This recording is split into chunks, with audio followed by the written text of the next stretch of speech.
Фонетикалық талдаудың үлгісі. Образец фонетического разбора. Сөзді жазамыз. Пишем слово. Ж. Сөзді буынға бөліп жазамыз. Делим слово на слоги. Ж. Неше буын бар екенін жазамыз. Пишем, сколько слогов в этом слове. Екі буын, два слога. Буыны қандай буын? Ашық буын. Открытый слог. Ж буыны ашық буын. Открытый слог. Дыбысы дауысты, гласный, жіңішке, мягкий, ашық,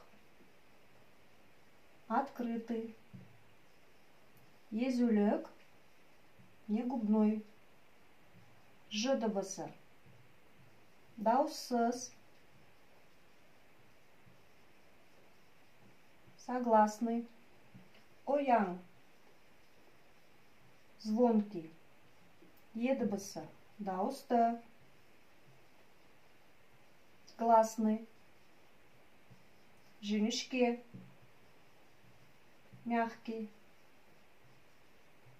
ашық, открытый, езулік, не губной. Астын сызамыз. Сөзде, в слове, үш әріп, три буквы, үш дыбыс,